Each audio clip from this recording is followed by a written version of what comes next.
بخاری شریف کی روایت ہے، حضرت ابو موسیٰ اشعری رضی اللہ عنہ روایت کرتے ہیں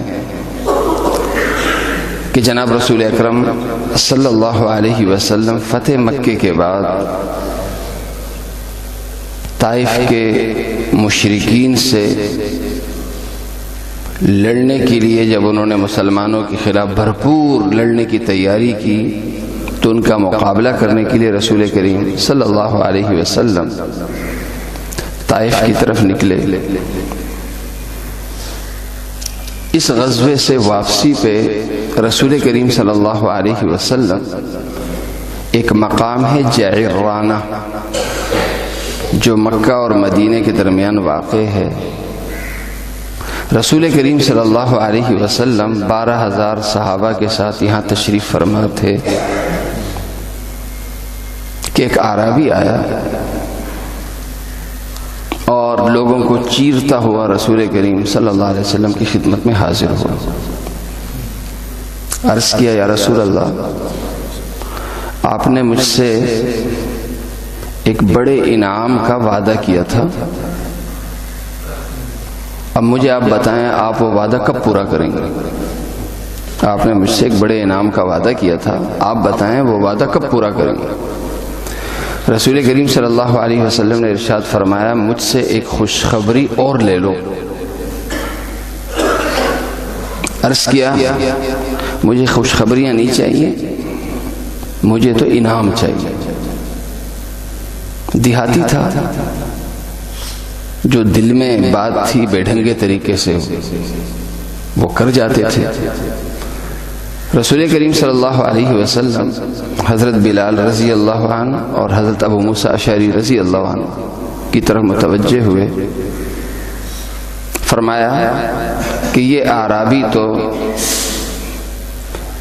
ایک بہترین خوشخبری اور ایک بہترین برکت سے اپنے آپ کو محروم کر رہا ہے، مال کے بجائے اگر وہ برکت میں تمہیں دینا چاہوں تو تمہارا کیا خیال ہے؟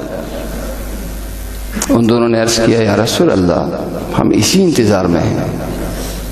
جناب رسول اکرم صلی اللہ علیہ وسلم نے پانی کا پیالہ منگوایا، اس میں آپ نے اپنے دست مبارک دھوئے، ہلکے سے تھوڑا سا پانی اپنے چہرے پہ ڈالا اور اپنا کچھ لعاب مبارک اس پانی میں ڈالا۔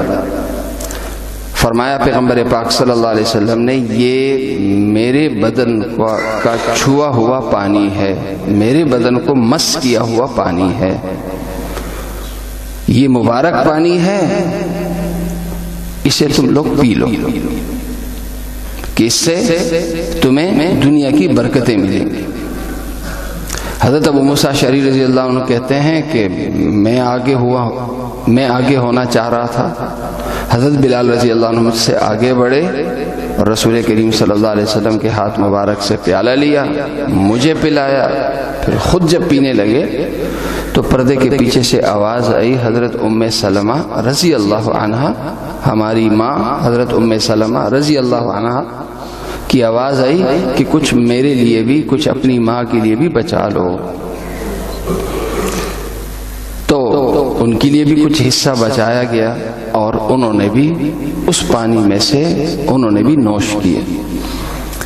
اس روایت سے جو بات معلوم ہوتی ہے وہ یہ کہ ایک تو بڑے جو آپ سے عمر میں بڑے ہیں، دین میں عمل میں بڑے ہیں، تو ایک مسلمان کا جھوٹا ویسے ہی باعث برکت ہے، ہمیں تو اس میں جراثیم نظر آتے ہیں، لیکن ایک مسلمان کا جھوٹا پیغمبر پاک صلی اللہ علیہ وسلم فرما رہے ہیں کہ برکت ہے اس میں، نحوست نہیں برکت، خصوصاً جب یہ کسی بڑے کا پیا ہوا ہو، ہاتھ لگایا ہوا ہو تو وہ اس سے زیادہ باعث برکت ہے۔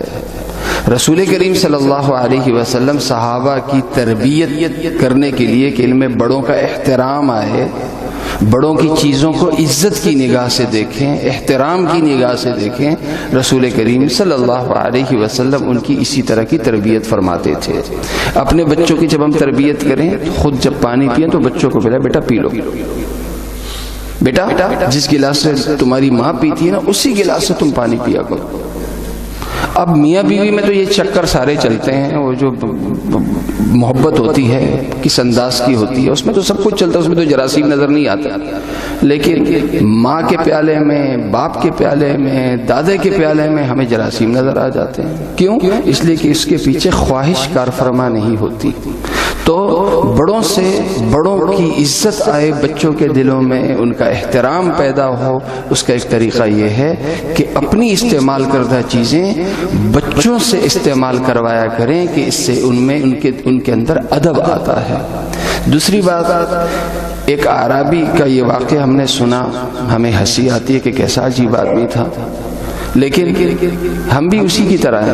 ہم بھی جب نماز پڑھتے ہیں، روزہ رکھتے ہیں تو ہمیں فوراً دنیا کا فائدہ سامنے ہوتا ہے کہ اللہ میں نے نماز پڑھ لی، اللہ میری دنیا ٹھیک کر دے، اے اللہ میں نے تلاوت کر لی، اب میری دنیا ٹھیک کر دے۔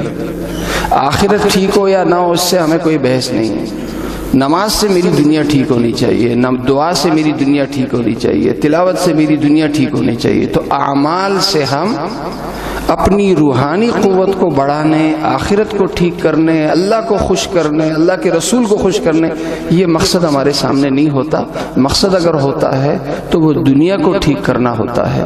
تو اس حدیث میں یہ بتایا گیا کہ ایک مسلمان کی مقصدی نظر آخرت پہ اور اللہ اور اس کے رسول پہ رہتی ہے، دنیا پہ نہیں رہتی۔ اللہ تعالیٰ مجھے اور آپ سب کو عمل کرنے کی توفیق عطا فرمائے۔ الحمدللہ رب العالمین۔